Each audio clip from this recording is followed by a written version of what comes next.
ver con mi auxiliar, ¿verdad? Muy bien. Es, Entonces creo que la instrucción podríamos dejarla claramente, grupos de 5 personas, buscar y una sentencia, hacer un análisis y podérselo entregar a usted dentro de, pues ya sería miremos un, porque no sé cuándo van a hacer el calendario para el primer parcial. Yo me imagino que es la última semana de febrero, el primer parcial.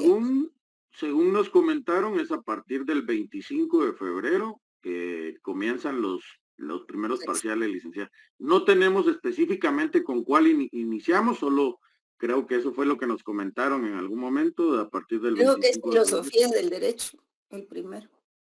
Ah, muy bien. Le Exacto. agradezco mucho En entonces, primer lugar licenciada, ahí. la instrucción. Sí. Gracias por pedirme las aclaraciones, porque en esa medida me permite a mí también organizarme para trabajar con ustedes para hacer con ustedes esos trabajos, ¿verdad? Dice licenciada, un Bueno, gusto. sí, gracias igualmente, Maca. Está María José, Saulo y Gladys. Tenemos que empezar la clase. Es sobre lo mismo, jóvenes.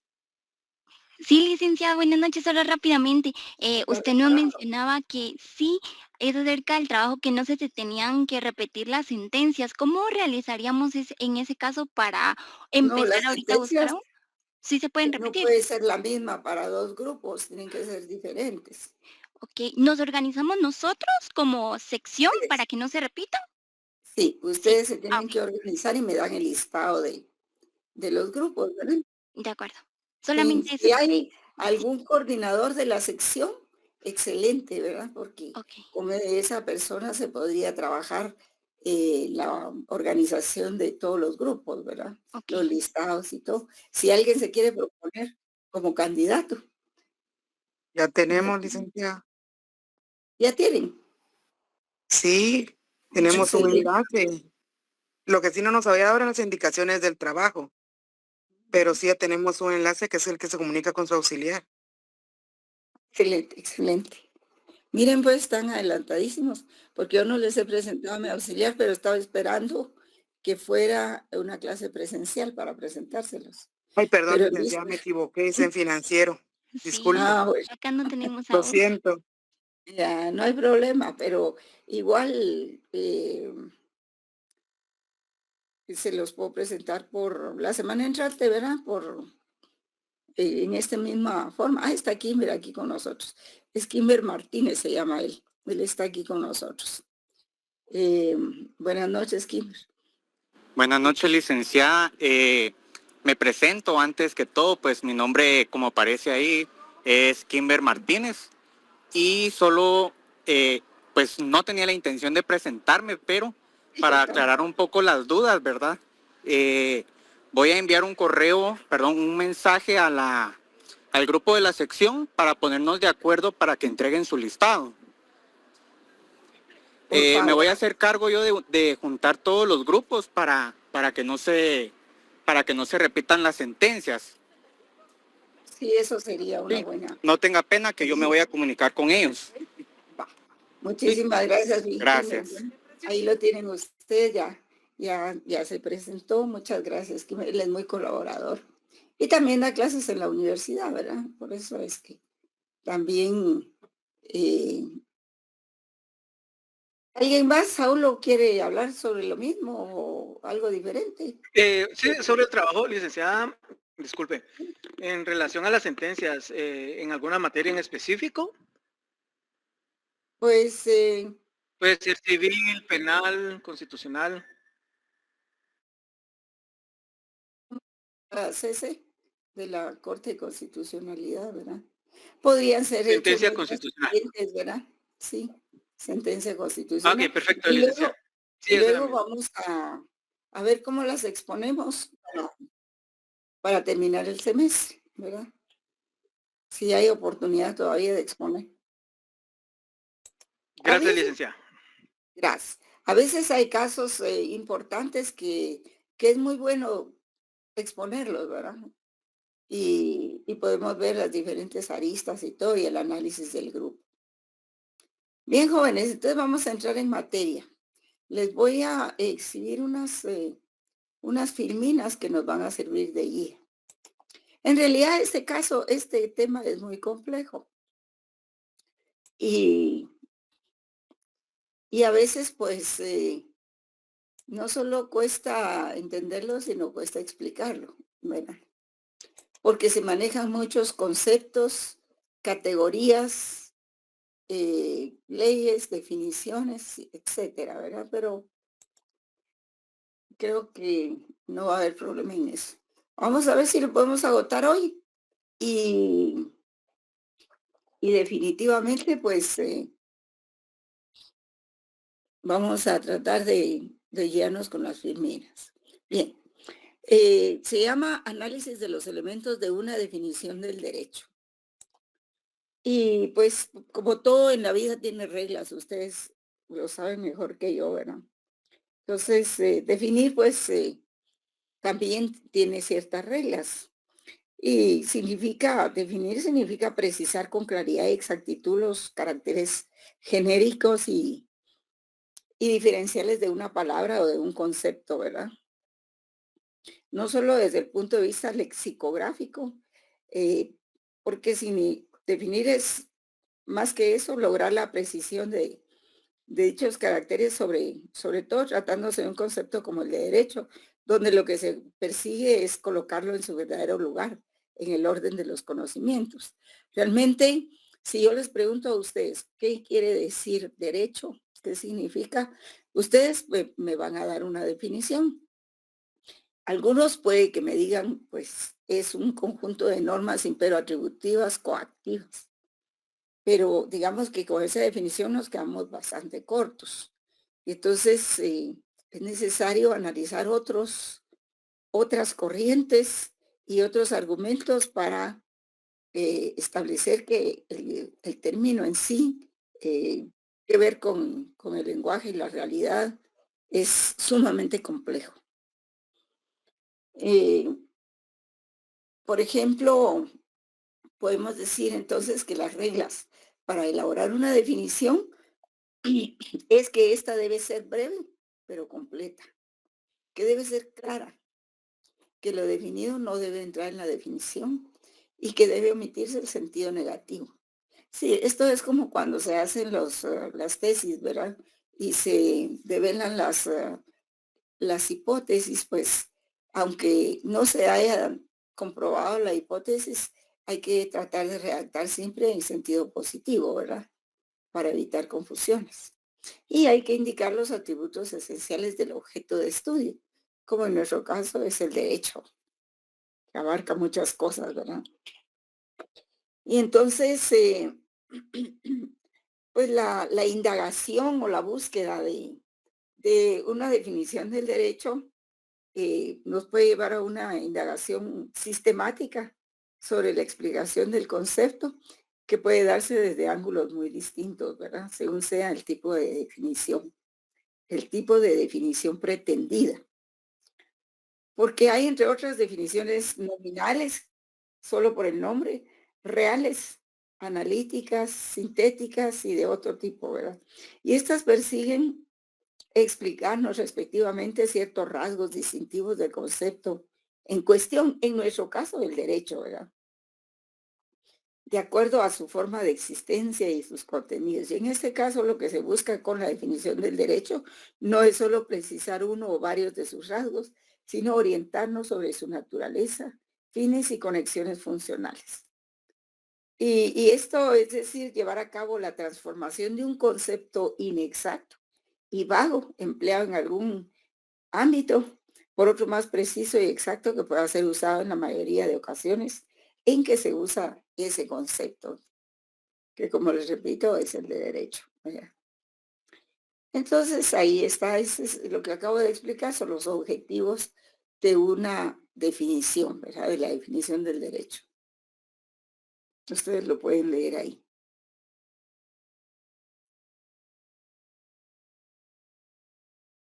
La definición del derecho, pues, tiene que establecer en qué ámbitos del conocimiento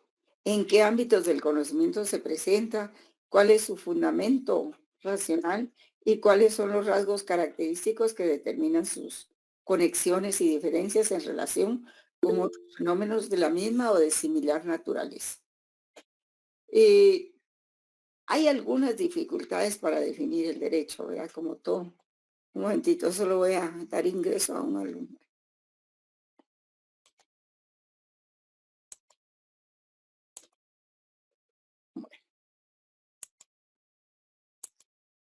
Por ejemplo, el autor García Máñez.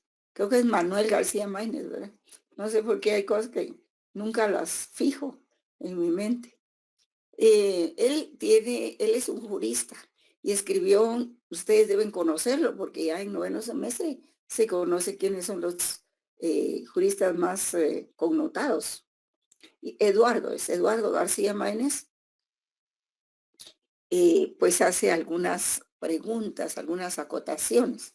Él tiene un texto de derecho, de introducción al derecho, que es un libro bastante voluminoso y también tiene una parte que habla de filosofía y tiene otro libro que es un tratado de filosofía del derecho. Y entonces él dice que definir el derecho cuesta, es difícil. Es difícil entrar en el umbral de la ciencia, o sea, el derecho como ciencia, ¿verdad? Otros juristas, pues, y entonces él señala, dice, ¿qué es el derecho? ¿Qué es? Debemos preguntarnos qué es el derecho. Es lo primero que el estudiante se pregunta. Y también el jurista, ¿verdad? El jurista que es acucioso. Y además, esa disciplina es, pues, definirla es un trabajo muy, muy difícil. Pareciera que no, pero así lo es. Entonces los autores que lo abordan no han conseguido ponerse de acuerdo ni en el género próximo ni en la diferencia específica del concepto, lo que explica el número increíble de definiciones y la anarquía reinante en esta materia. Porque cada quien percibe el derecho como puede, ¿verdad? De acuerdo a lo que conoce, lo que ha leído, lo que le han contado, lo que ha recibido en clases, etcétera, etcétera, etcétera. Y la anarquía reinante en esa materia, más si no es un estudiante que estudie, ¿verdad? Sino que solo escucha a veces. Y otros juristas pues llegan incluso a la conclusión de que es imposible definir el derecho, como les decía. Entonces García Máñez dice que al modo aristotélico no es posible asignar al derecho un género próximo ni una diferencia específica. Sin embargo, hay que partir del presupuesto de que existe un sistema, ¿verdad? Para encontrar la definición de algo, eh, ignorando, como afirma el filósofo Vallado Berrón, que no todos los objetos del conocimiento, y entre ellos el derecho, puede definirse por igual procedimiento. Entonces, definir es tarea de las ciencias. Y al existir varios tipos de ciencias, pues es lógico que haya también formas diversas de alcanzar una definición. Entonces, las dificultades que se encuentran los juristas para definir el derecho, pues se relacionan en un primer momento con la concepción sobre la relación que se da entre el lenguaje y la realidad. Esa relación impide contar con una idea clara sobre los presupuestos, las técnicas y las consecuencias que han de tenerse en consideración cuando se define una expresión lingüística, en este caso la palabra derecho. No sé si alguien quería hablarme o no. A ver. No, vamos a seguir con nuestra clase. Entonces, hay otro filósofo que se llama Juan Carlos Nino, o Carlos Nino, y que habla de que sigue vigente en nuestros días la idea platónica de la relación entre lenguaje y realidad. que presupone que si los conceptos no hacen más que reflejar la presunta esencia de las cosas, las palabras son únicamente el vehículo de los conceptos, de donde la relación entre lenguaje y realidad no puede ser otra que una relación necesaria.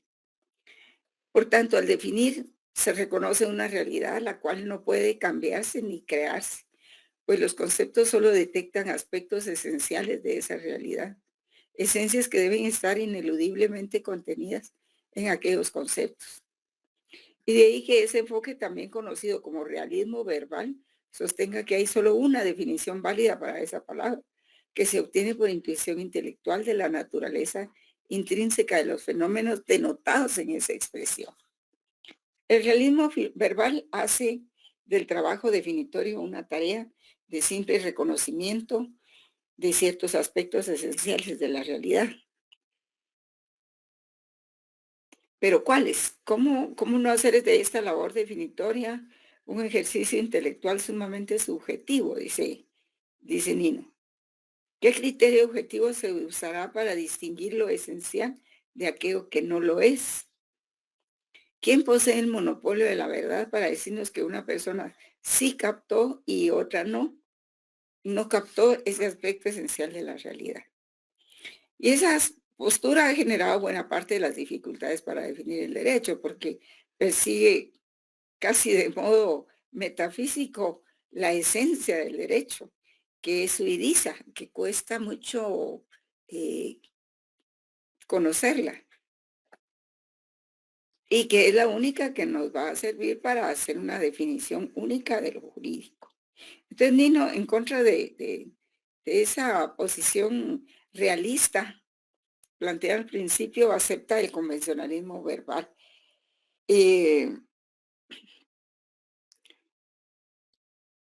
Y eso es el enfoque que postula que la relación entre lenguaje y realidad es arbitrariamente establecida por los seres humanos, aunque exista al respecto un acuerdo cotidiano o consuetudinario o de costumbre para el uso de tal lenguaje que evita confusiones.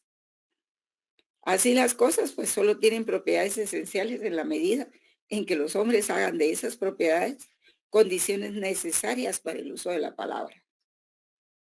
Esa decisión, claro está, puede variar. Así, al hacer frente a una palabra como derecho, resulta útil darle un significado. Si lo que pretendemos es describir los fenómenos implicados por tal expresión. Igualmente, sin perjuicio de elaborar un concepto original o más preciso de la palabra, debe investigarse el significado de la misma en el lenguaje común, lo cual nos ayudará a descubrir distinciones conceptuales importantes que se presuponen sin tener conciencia de ellas y cuyo desprecio, insiste Nino, pueden provocar pseudo cuestiones filosóficas. De esa manera, la caracterización del concepto de derecho se desplazará de la oscura y vana búsqueda, dice Nino, de la naturaleza o esencia del derecho a la investigación sobre los criterios vigentes en el uso común para usar la palabra de derecho. Y si prescindiendo de este análisis o a través del mismo, llegamos a la conclusión de que nuestro sistema teórico requiere estipular un significado más preciso que el ordinario para derecho. La estipulación no está guiada por un test de verdad en relación a la captación de la esencia, sino a criterios de utilidad teórica o de conveniencia para la comunicación. Después vamos a ver en el realismo jurídico pues un poco del utilitarismo de la ciencia jurídica también sostenida por los norteamericanos. Aquí tenemos una definición de Rodolfo Stambler y él habla del concepto de derecho como una noción parcial que solo sirve para deslindar una categoría de los actos de la voluntad humana frente a otras modalidades y categorías como la moral, los dictados convencionales y el poder arbitrario.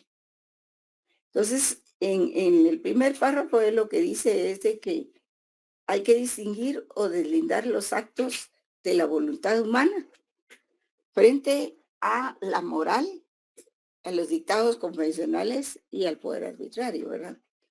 Entonces se trata de esclarecer el fin último ideal que ha de informar y dirigir toda aspiración jurídica en los cauces concretos para que pueda calificarse como fundamentalmente justa. Sí, este es otro criterio de justicia. En general, pues es una investigación que trasciende la competencia de todas y cada una de las ciencias jurídicas particulares y constituye el primer problema de la filosofía del derecho. Perdón, jóvenes, voy a ingresar a algunos alumnos. El problema es que, creí que cuando están ingresando así, pues a uno se le van las ideas. Hay que estar muy concentrado para poder explicar un tema como este, ¿verdad? No es que uno no quiera darles ingreso, es que una vez iniciado el tema, pues hay que seguir. Entonces, hay dos dificultades más, dice. La primera tiene que ver con la palabra misma derecho. Y la segunda tiene que ver con el enfoque científico y la posición teórica adoptada por los juristas o estudiosos del fenómeno jurídico en general.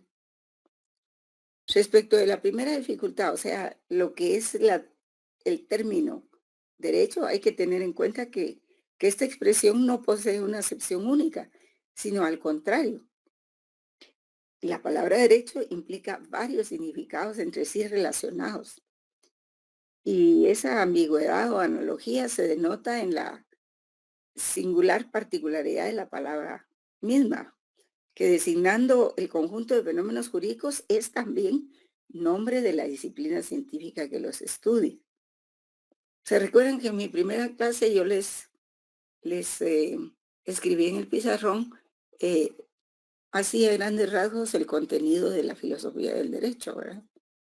Que la primera era ver al derecho como teoría del derecho. La segunda era ver al derecho como ciencia.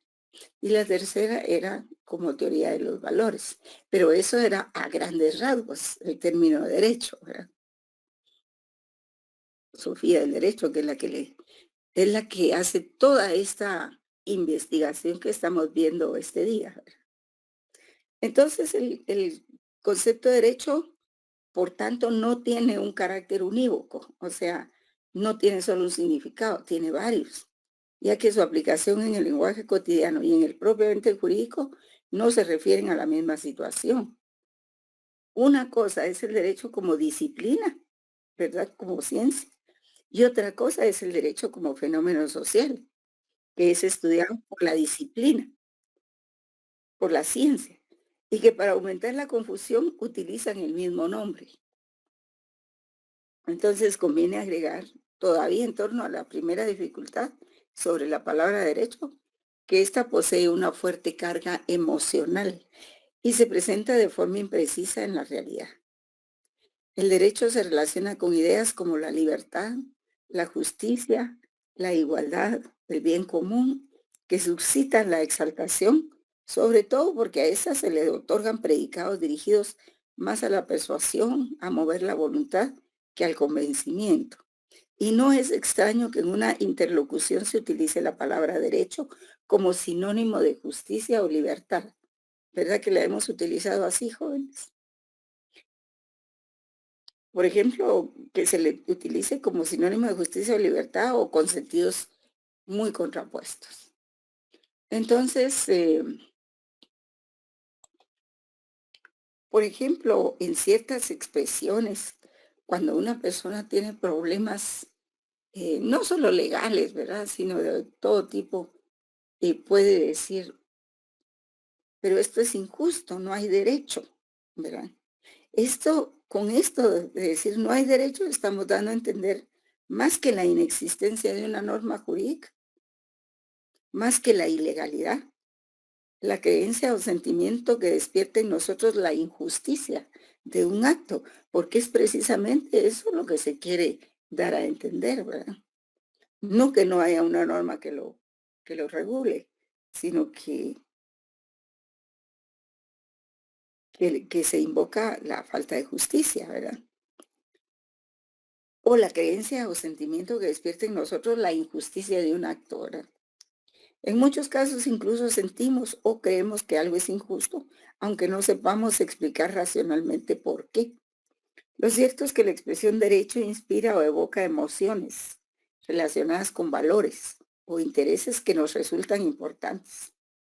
Como ya se mencionó en el curso cotidiano, dicha expresión implica ideas como la justicia, libertad, seguridad, orden, que también están dotadas de una fuerte carga emotiva y tiene que ver, según se dijo, con el valor de lo jurídico.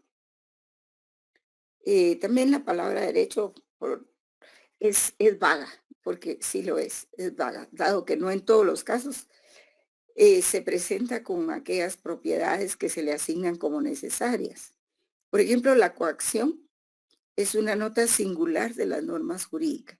O sea, cuando nosotros hablamos de derecho, estamos haciendo referencia también a la coacción.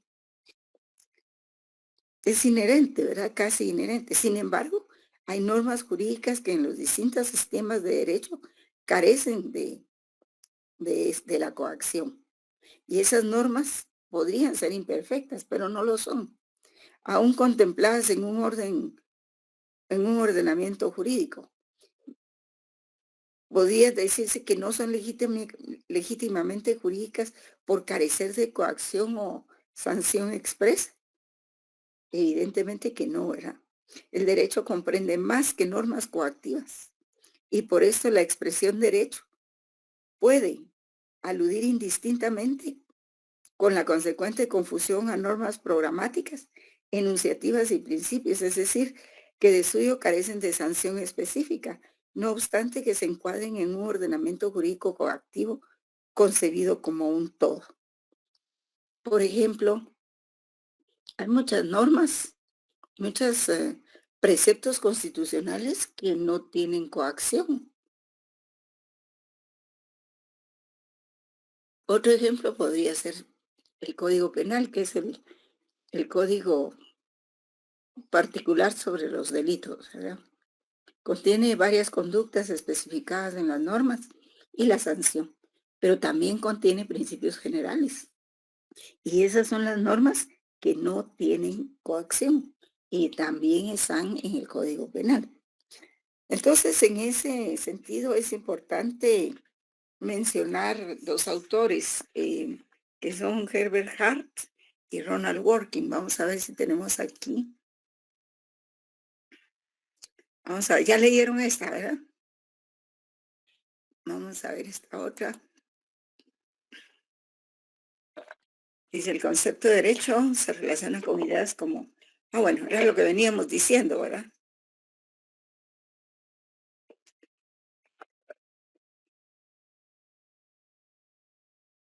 Entonces Hart dice, desarrolla la idea de que los sistemas jurídicos están constituidos por diversas clases de normas primarias y secundarias, cuya unión y estructura es la que distingue el derecho, la que distingue al derecho precisamente de otros sistemas normativos.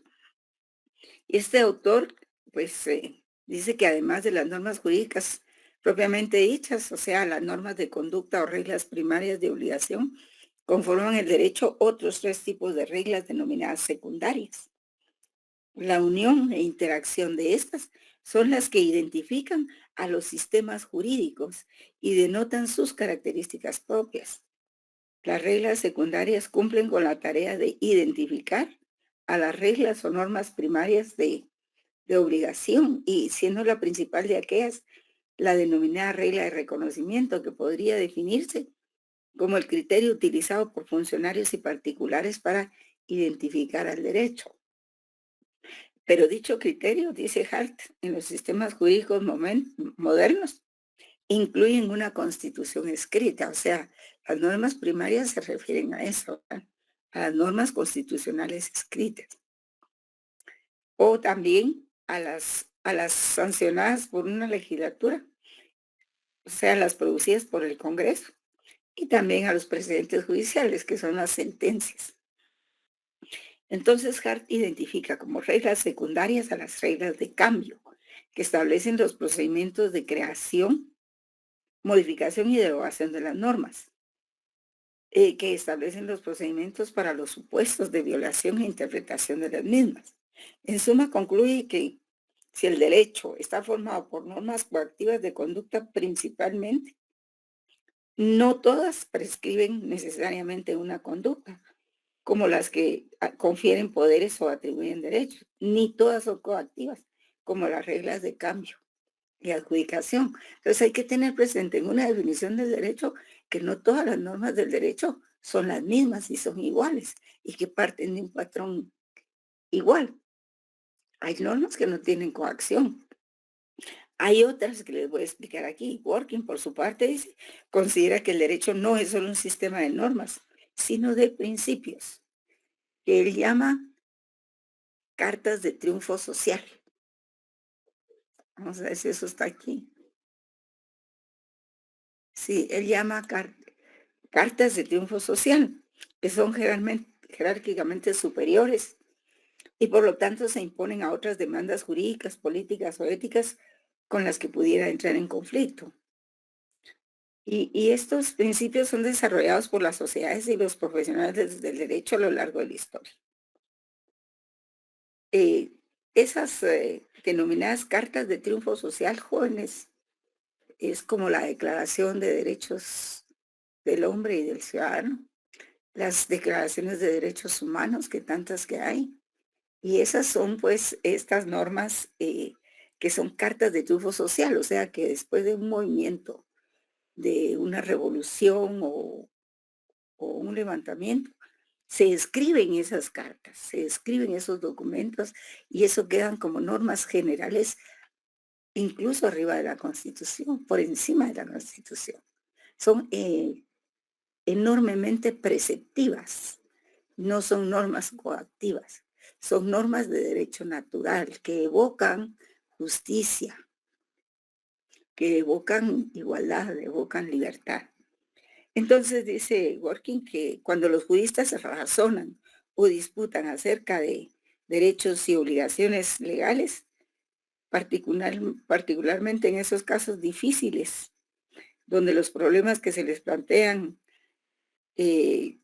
a propósito de estos conceptos parecen más agudos, pues hacen uso de pautas que no funcionan como normas jurídicas, sino como en calidad de principios, directrices o normas de otra clase.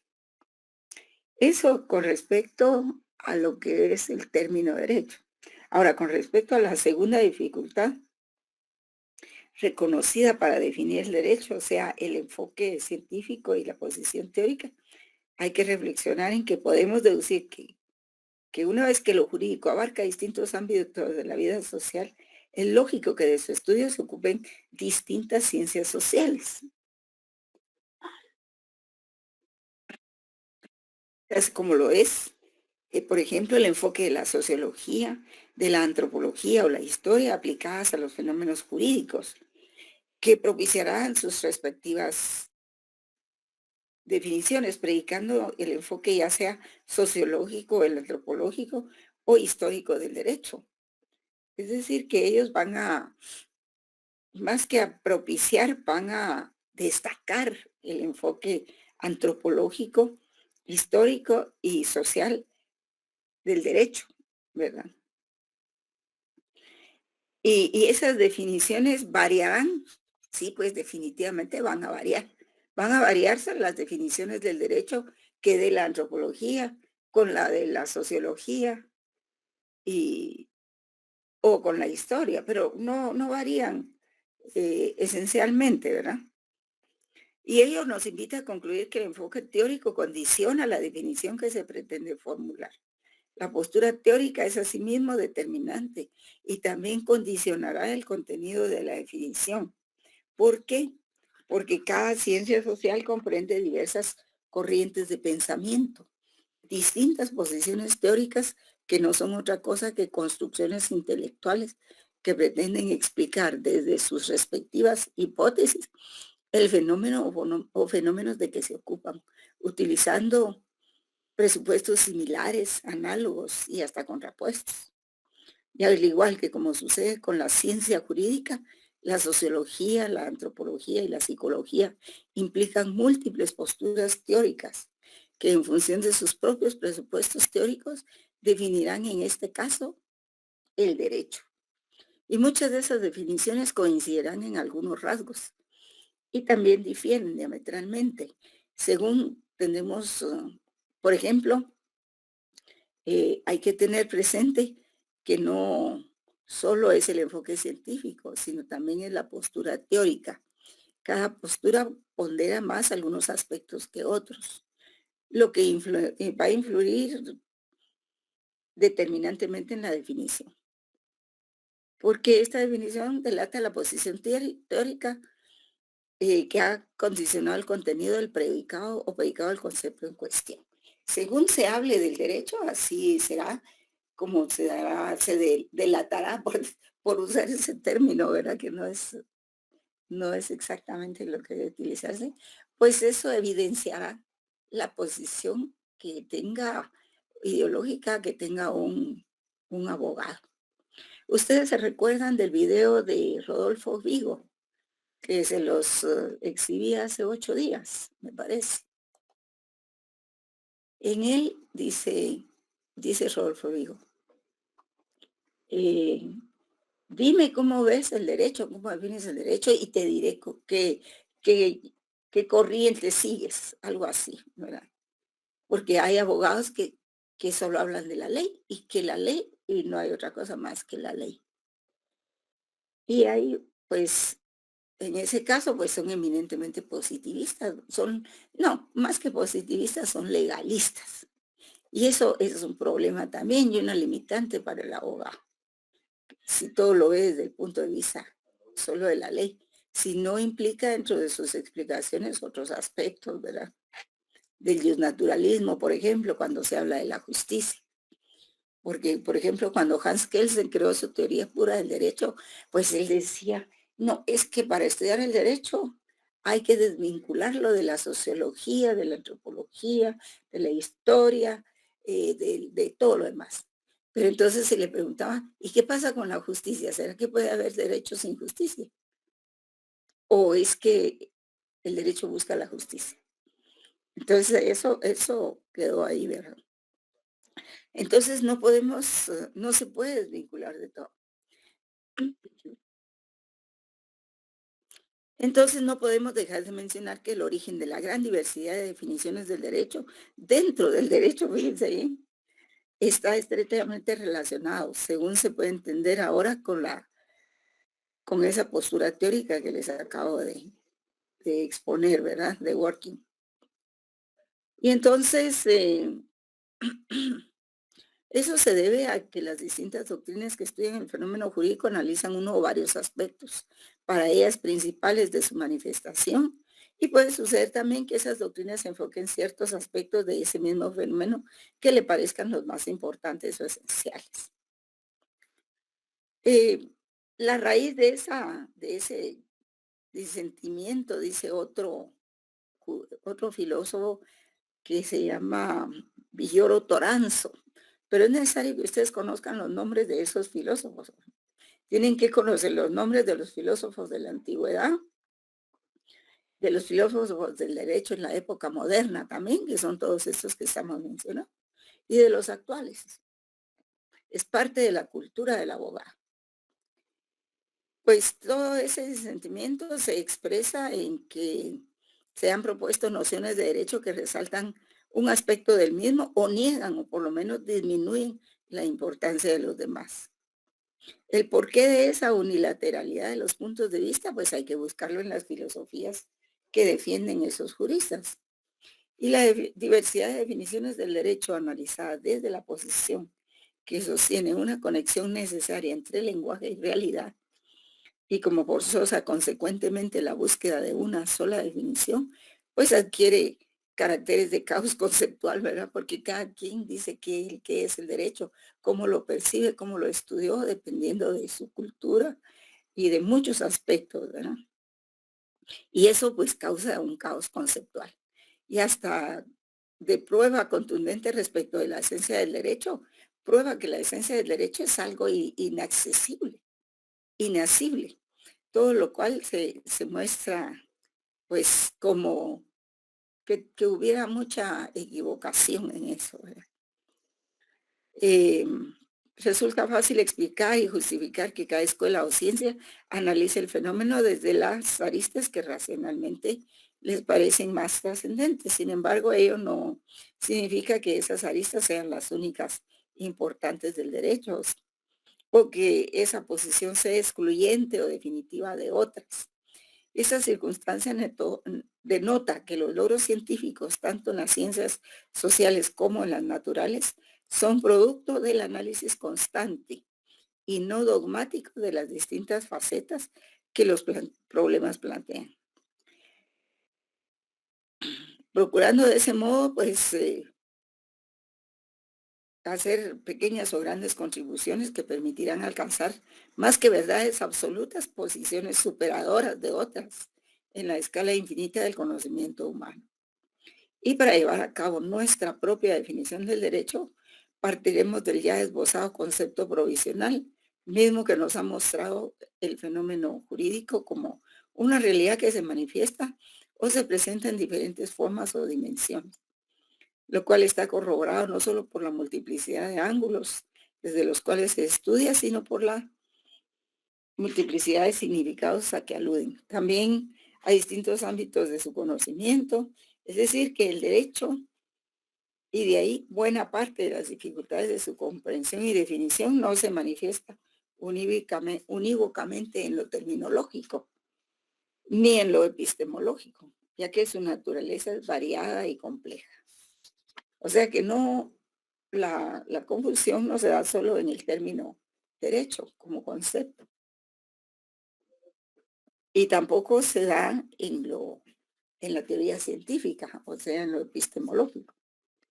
El error en el análisis y la aprehensión del derecho ha consistido, según nuestro particular modo de ver, en querer reducir el fenómeno jurídico a una sola de sus facetas, por el solo hecho de que en la realidad así aparece. Es decir, lo que la realidad nos presenta como fenómeno único se expresa por su contenido complejo, de forma multidimensional. Entonces, negar el contenido complejo del derecho, porque en la realidad se manifiesta como un todo, es en buena medida causa de todas las confusiones. Si el derecho es un todo de contenido complejo, como cualquier todo, que se traduce en dimensiones distintas pero complementadas, dimensiones unidas, entrelazadas en lo fundamental, es claro que esa complejidad dificulta su comprensión, pero de ninguna manera la hace imposible. Si discriminamos con cuidado los datos que nos aporta el acercamiento empírico y provisional, podemos concluir que el derecho se manifiesta como un todo. Fíjense bien que el derecho se manifiesta como un todo multidimensional y complejo, del que se advierten tres aspectos distintos y complementarios, que son, en primer lugar, sus dimensiones como hecho social, luego como norma jurídica y como valor. Por eso es que se dice que la filosofía del derecho estudia qué es el derecho y qué vale el derecho, ¿verdad? Porque se estudian los valores en el derecho. Aquí lo tienen ustedes. Entonces se traduce dimensiones distintas entrelazadas en lo fundamental. Dicha complejidad dificulta su comprensión, pero no es imposible superarla. El derecho se manifiesta como un todo multidimensional, complejo a la luz del acercamiento empírico y provisional, y se presenta entre aspectos distintos y complementarios, como sus dimensiones como hecho social, que correspondería al estudio del sociologismo jurídico, como norma jurídica o dogmática jurídica, y como valor. Se relaciona más con la política jurídica. Algo que se me escapa, pero bueno, vamos a seguir y luego me acuerdo.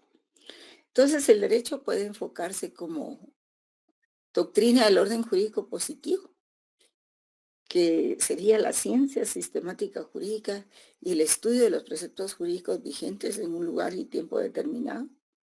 Como arte, el arte es una técnica, solo que en este caso sería una técnica jurídica, que nos llevaría al arte de la interpretación y aplicación del derecho, porque eso es un arte realmente, que quiere mucha sabiduría, mucha formación de todo tipo. Y como filosofía jurídica es el estudio del derecho en sus elementos universales. Investiga qué es el derecho y qué vale el derecho, que eso ya lo vimos ahorita. Entonces hay otras definiciones, aquí pueden ustedes ver más o menos que se relacionan con la etimología de la palabra derecho, ¿verdad? Aquí hay algunas palabras del latín directus, o el adjetivo directo, que significa sin detenerse en puntos intermedios, el adjetivo justo, legítimo, también tiene relación con eso, ¿verdad?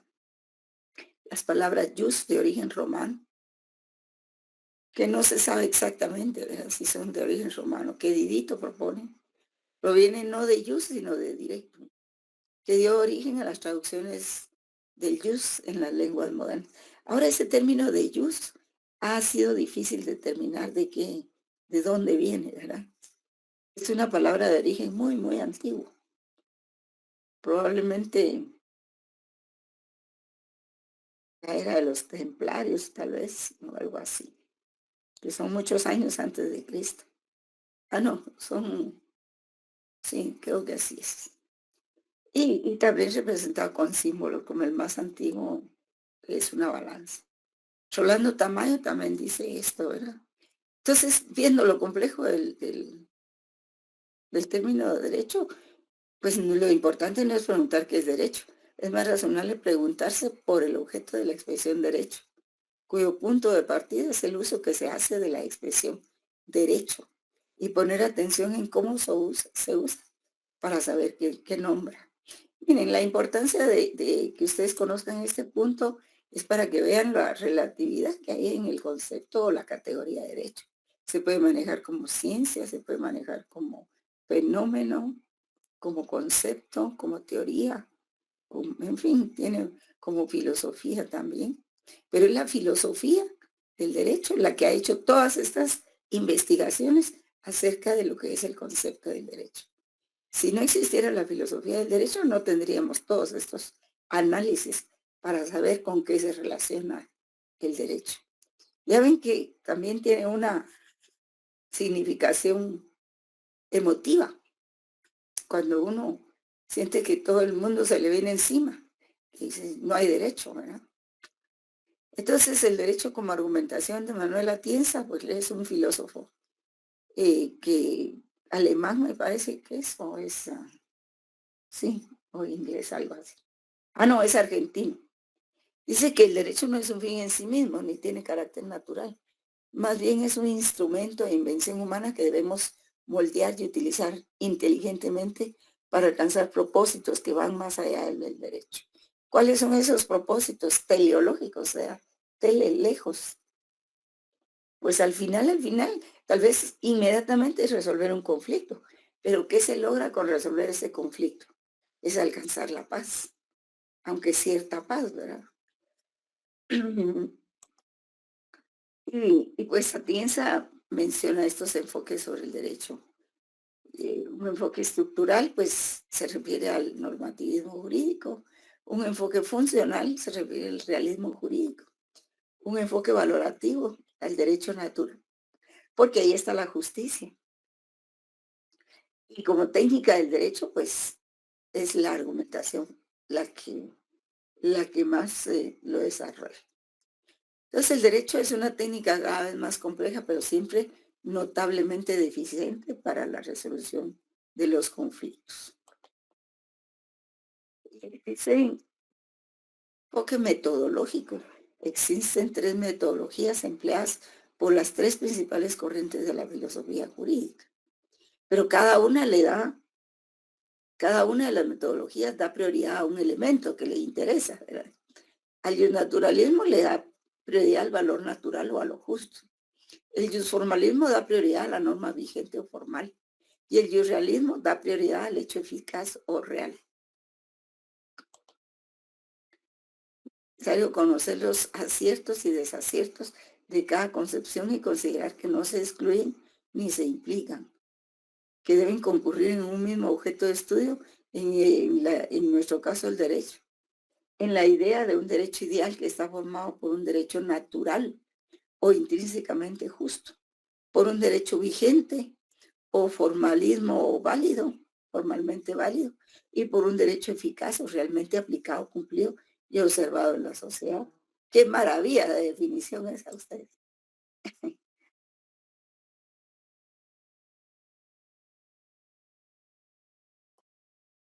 Entonces, esto ya lo vimos. podemos hacer algunas conclusiones sobre la posible definición del derecho. Y ahí las tienen ustedes. Sobre una orientación positivista del derecho. Que el derecho como tal es independiente de otros ámbitos como la ética. Pero esa es una conclusión. Hay otras. La orientación formalista que se relaciona con la anterior, pues esa concepción tiende a buscar los fundamentos de la lógica jurídica con los axiomas de la ciencia del derecho. Les dejo una tarea, jóvenes. Busquen cuáles son los axiomas de la ciencia del derecho. Eso tiene mucho que ver con lógica jurídica. Ahí se encuentran también los axiomas. Y la orientación historicista del derecho que le da prioridad pues a las condiciones históricas en que se dio el derecho, es relativista. También está la orientación naturalista del derecho, que puede ser comprendida en función de los postulados capitales del naturalismo, especialmente la justicia, sobre todo con el valor intrínseco del derecho. Porque habrá algún derecho que no busque la justicia, jóvenes. Les pregunto, ¿habrá algún derecho, un sistema de justicia, de derecho, un ordenamiento jurídico que no busque la justicia? ¿Verdad? Está también la orientación teológica del derecho, que coincide con las posiciones clásicas referidas. Pero existe, porque históricamente surgió primero el derecho canónico, con una orientación dogmática. ¿Qué es dogmática? Que había que acatarlo sin cuestionamientos. Eso es lo dogmático. Y el derecho canónico de la Iglesia ha sido muy importante para poder también crear el derecho como ordenamiento jurídico propiamente. Ha sido una buena fuente. Y la orientación axiológica del derecho, que la ciencia del derecho se basa en la teoría de los valores, en el derecho como el valor justicia, bien común y seguridad jurídica. Pues aquí lo que dicen los juristas, pueden leerlo ustedes, ¿verdad? García Maínez lo enfoca como ciencia sistemática jurídica, estudio ordenado y coherente de los preceptos jurídicos vigentes en un lugar y tiempo determinado. Esa puede ser otra definición, es la doctrina del orden jurídico positivo. Como arte, la técnica jurídica, ya lo dijimos, es el arte de la interpretación y aplicación del derecho. Y como filosofía jurídica es el estudio del derecho en sus elementos universales. Investiga qué es el derecho y qué vale el derecho. Algo universal del derecho es que en todas las sociedades existe el derecho. Esto ya lo habíamos visto, jóvenes. Pregunto.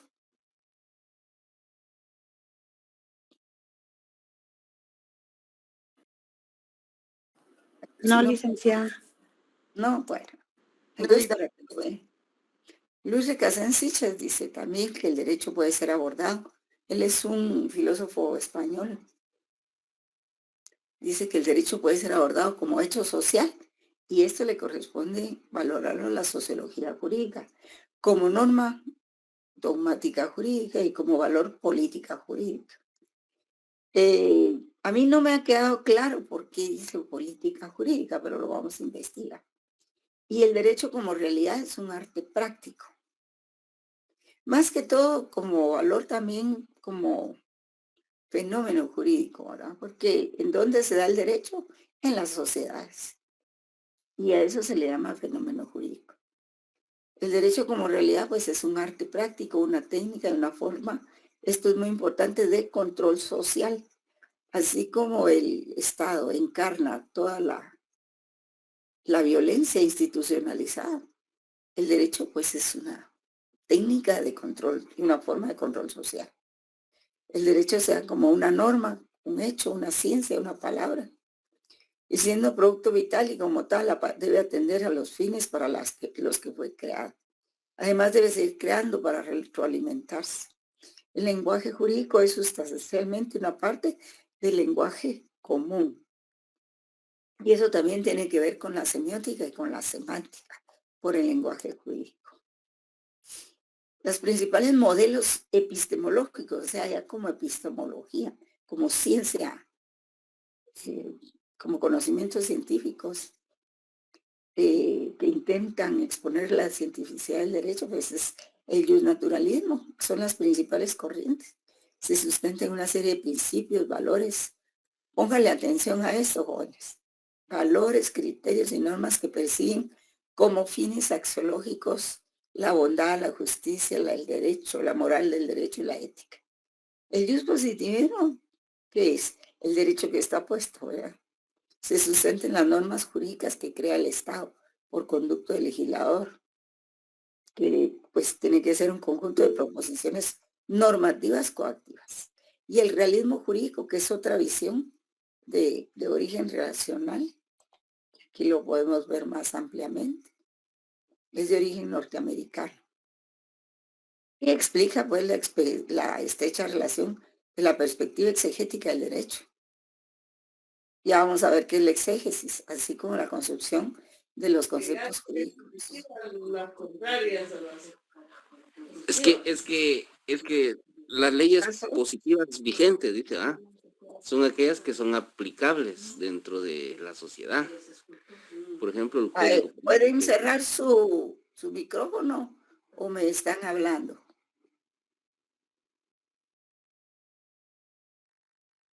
José Israel Flores. Buenas noches, licenciada. No, yo no era el que estaba hablando, era otra persona, licenciada. Yo tengo levantado la mano para ver si me da oportunidad de... Eso vi. Y ya vamos a finalizarlo, pero... vaya, entonces cuando usted... Podemos hacer los comentarios al finalizar. Vaya. Entonces espero que ver. Ahorita lo hacemos. Pues el realismo jurídico, pues también hay que estudiarlo porque... digamos, la exégesis es el culto a la ley. Entonces dice, tiene estrecha relación con la perspectiva exegética de la ley, del derecho, así como la construcción de conceptos jurídicos, y conforman en su unidad una visión del origen racional del derecho. ¿Qué quiere decir lo racional? Lo que surge de la razón. ¿Se acuerdan cuando les expliqué las dos fuentes de acceder al conocimiento, de tener acceso al conocimiento?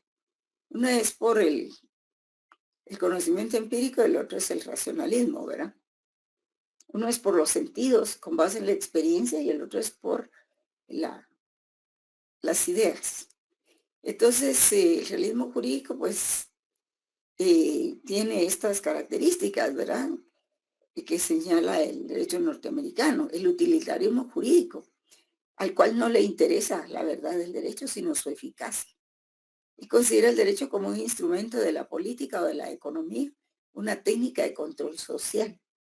Sí, ustedes se han dado cuenta que en el derecho anglosajón, pues en tribunales, a veces si el incoado o el procesado confiesa que sí cometió el delito o la conducta ilícita, pues ahí están, y ellos prefieren eso que gastar en un proceso que les va a costar toda la corte, que tenga que verlo, la defensa, el jurado, y todo eso ocasiona gastos al Estado.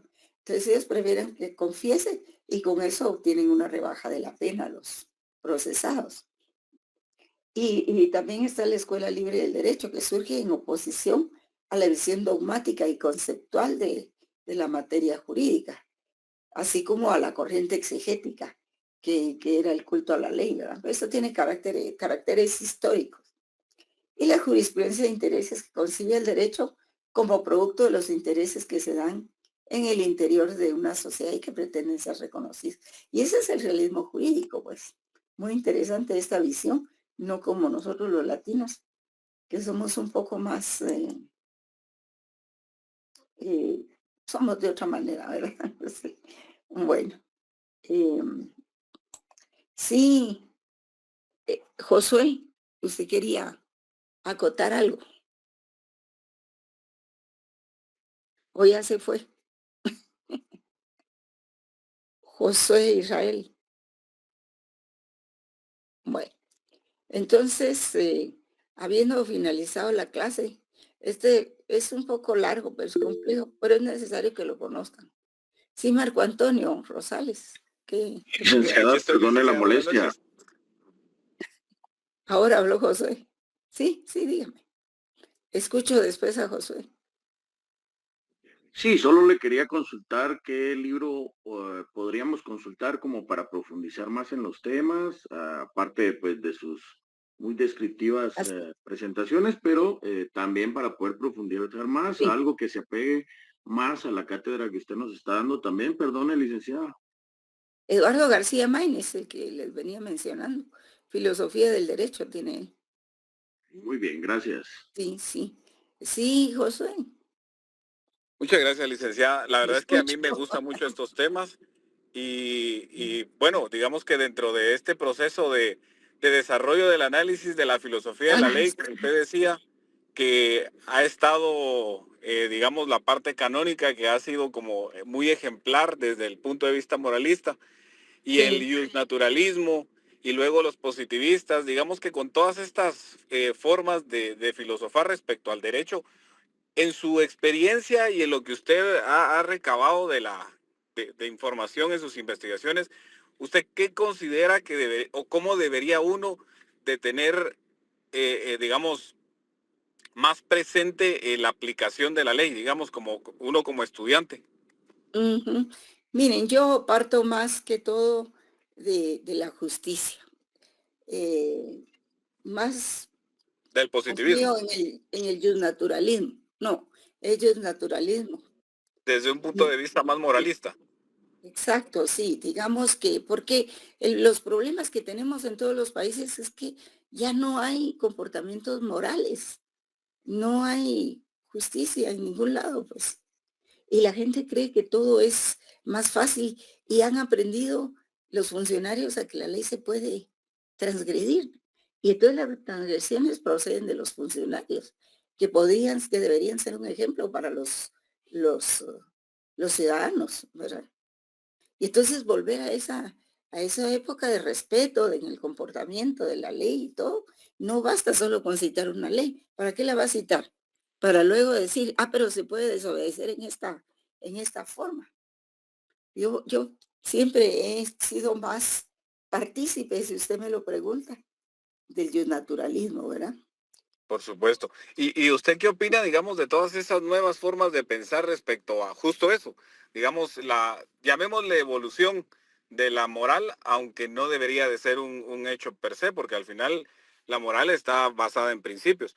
Pero ¿usted qué piensa Sí. respecto a esos cambios, digamos?